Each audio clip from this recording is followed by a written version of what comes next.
everybody, welcome to another Chatting Up with Jazz. So I'm just gonna hold the phone for this one, okay? So we might make this short and sweet, might make it long and sweet, you never know.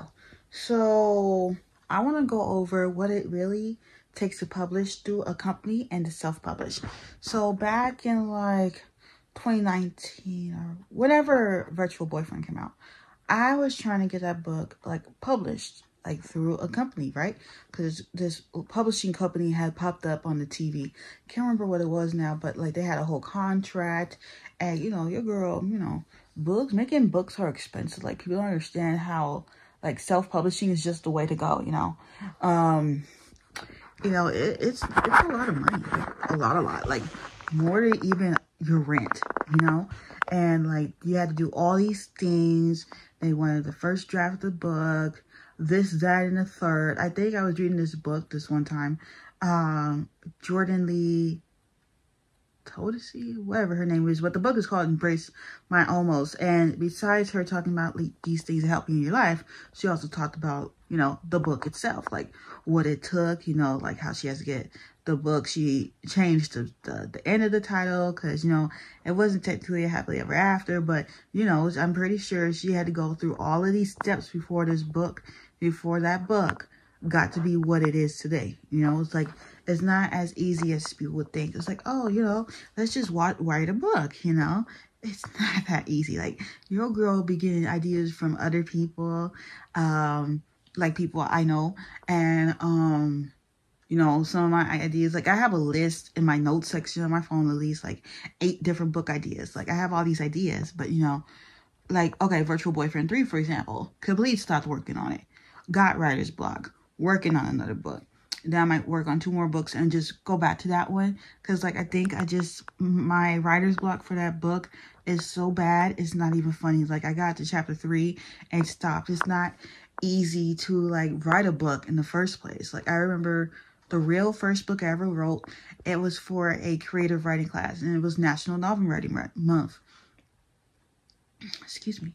It was National Novel Writing Month. And basically, we had to write a book in like a month, and I managed to do it, and I lost the book. I might have it on an old computer. Maybe one day I'll publish it, because like it was back in high school and I still have the laptop. It's just that I need something to turn it on. But it wasn't easy. Your girl would write books. Like I always, like, if y'all don't know this, I get my inspiration for characters from like people I knew from high school, or like lately Pinterest, or like, yeah, I get my name inspiration from like all over the place. It could be a street name and I'll use the name in the book.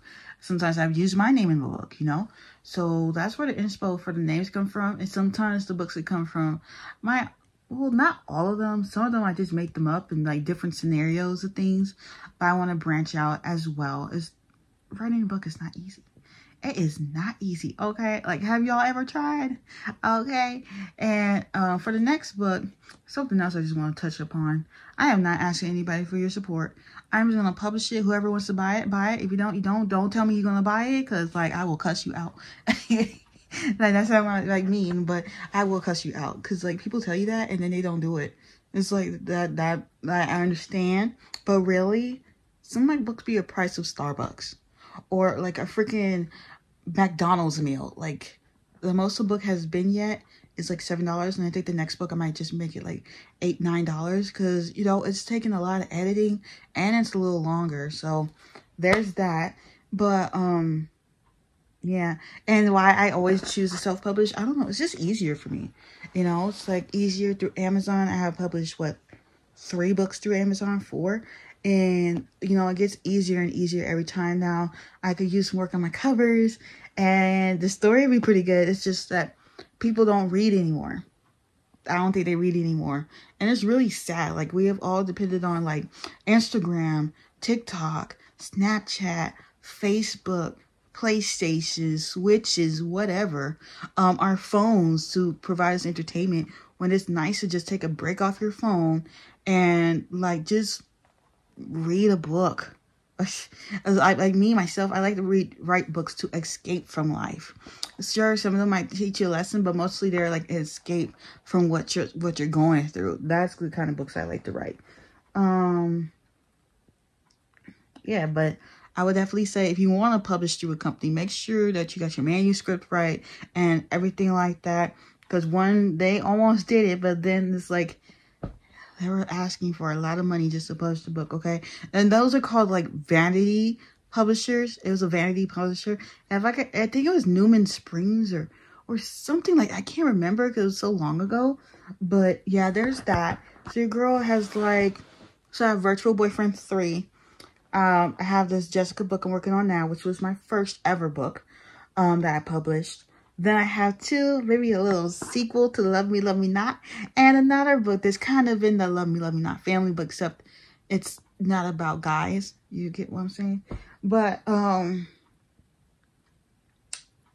yeah, that's all I have to say. Just wanted to film a little quick, short chat with you guys. I still have a list. I still want to add more to that list, but, yeah, that's about it. I will see y'all next time. Bye.